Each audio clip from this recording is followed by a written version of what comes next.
কোরআনের কিছু সূরা আছে যেগুলো পড়লে মনে হয় যেন পুরো মানবজাতির সফরের একটা বিশাল চিত্র চোখের সামনে ভেসে উঠছে। সূরা আল আরাফ ঠিক তেমনই একটা অধ্যায়। আজকের এই আলোচনায় আমরা এই অসাধারণ সূরাটির গভীরে ডুব দেব, এর প্রেক্ষাপট জানব, আর এর মূল বার্তাটা বোঝার চেষ্টা করব, যা আজও আমাদের সবার জীবনের সাথে প্রাসঙ্গিক। চলুন শুরু করা যাক। আচ্ছা, যে কোনো কিছু বোঝার শুরুটা হয়তো তার নাম দিয়ে, তাই না? আল আরাফ এই শব্দটার মধ্যেই কিন্তু লুকিয়ে আছে এই সূরার অন্যতম একটা কেন্দ্রীয় ধারণা। তো এই নামের মানেটা আসলে কি, আর এটা আমাদের কোন বাস্তবতার মুখোমুখি দাঁড় করিয়ে দেয়? চলুন এই রহস্যটাই আজ উন্মোচন করা যাক। কোনো ঐশী বাণীর গভীরতা বুঝতে হলে আমাদের একটু পেছনে ফিরে তাকাতে হয়, জানতে হয় ঠিক কোন সময়ে আর কোন পরিস্থিতিতে সেটা অবতীর্ণ হয়েছিল। তো চলুন প্রথমেই আমরা সূরা আল আরাফের ঐতিহাসিক প্রেক্ষাপটটা একটু দেখে নিই। সূরা আল আরাফ হল একটি মক্কি সূরা, অর্থাৎ এটি মক্কায় নাজিল হয়েছিল। আর এই একটা তথ্যই কিন্তু অনেক কিছু বলে দেয়, কারণ মক্কি সূরাগুলোর মূল উদ্দেশ্যই ছিল বিশ্বাসের ভিত্তিটাকে মজবুত করা, এক আল্লাহর ধারণা দেয়া আর মানুষের নৈতিক চরিত্র গঠন করা। এই সূরাটি তৎকালীন আরবের সেই উত্তাল সামাজিক আর আধ্যাত্মিক অবস্থাকে সরাসরি অ্যাড্রেস করে। ভাবুন তো একবার মক্কার সেই সময়টার কথা। চারদিকে যেন একটা আদর্শিক যুদ্ধ চলছে। একদিকে তাওহীদের এক নতুন ঐশ্বরিক বার্তা আসছে, আর অন্যদিকে সমাজের গভীরে প্রথিত হয়ে আছে বহু ঈশ্বরবাদের বিশ্বাস। এই দুই বিপরীত শক্তির সংঘাতের ঠিক মাঝখানে বিশ্বাস এবং অবিশ্বাসের একদম মৌলিক প্রশ্নগুলোকে সামনে এনে নাজিল হয় সূরা আল আরাফ। আসলে মক্কায় নাজিল হওয়া সূরাগুলোর একটা কমন প্যাটার্ন ছিল। এগুলো যেন একটা নতুন সমাজ গড়ার ব্লুপ্রিন্ট দিচ্ছিল। এর একেবারে কেন্দ্রে ছিল তাওহীদ, মানে একমাত্র স্রষ্টার ধারণা প্রতিষ্ঠা করা।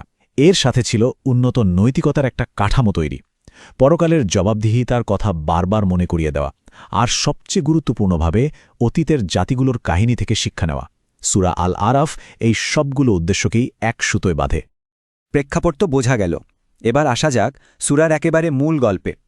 এই সূরার একটা বিশাল অংশ জুড়ে আছে বিভিন্ন নবী আর তাদের সম্প্রদায়ের সংগ্রামের এক অসাধারণ শক্তিশালী বর্ণনা, যা আসলে একই সূত্রে গাঁথা। আর এই গল্পগুলো পড়তে গেলে ইতিহাসের একটা অদ্ভুত চক্র বা প্যাটার্ন চোখে পড়ে। দেখুন, প্রথমে কি হয়, একজন নবী আসেন সত্যের একটা পরিষ্কার বার্তা নিয়ে।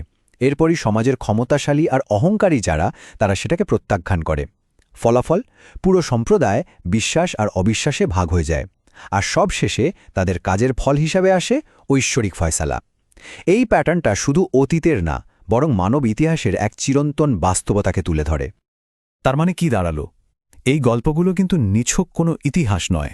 এগুলো আসলে এক একটা ঐশ্বরিক নাটক, যা হেদায়েত আর ঔদ্ধত্যের মধ্যে মানবজাতির সেই চিরন্তন দোটানার একটা ছবি দেখায়।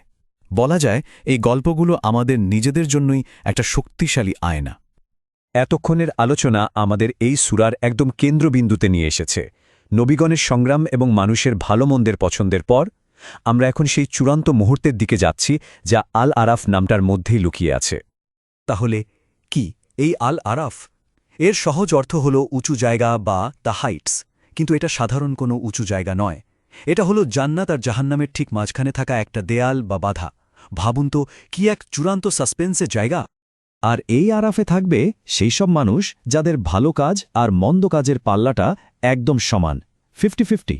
তাদের ভাগ্যটা লিটারালি ঝুলে আছে, একদিকে মুক্তির আশা, অন্যদিকে শাস্তির ভয়।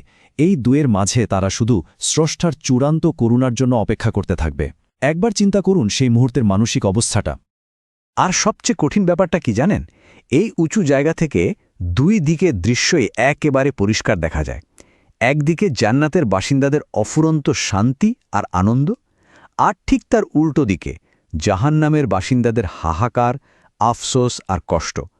আরাফের অধিবাসীরা এই দুটো চরম বিপরীত পরিণতি নিজেদের চোখের সামনে দেখবে, যা তাদের অপেক্ষাকে আরও হাজার গুণ কঠিন করে তুলবে। এই দৃশ্যটা আমাদের কি শেখায়? এটাই যে মাঝখানের এই দোলুল্যমান অবস্থাটা কিন্তু চিরস্থায়ী নয়। শেষ পর্যন্ত পরিণতি মাত্র দুটো, আর আমাদের এই দুনিয়ার জীবনের ছোট ছোট বড় বড় সিদ্ধান্তগুলোই ঠিক করে দেবে যে আমাদের গন্তব্য এই দুটোর মধ্যে কোনটা হবে। বেশ, এত কিছু জানার পর প্রশ্ন আসে, আজকের এই সময়ে দাঁড়িয়ে এই প্রাচীন সূরা থেকে আমাদের জন্য কি শিক্ষা রয়েছে?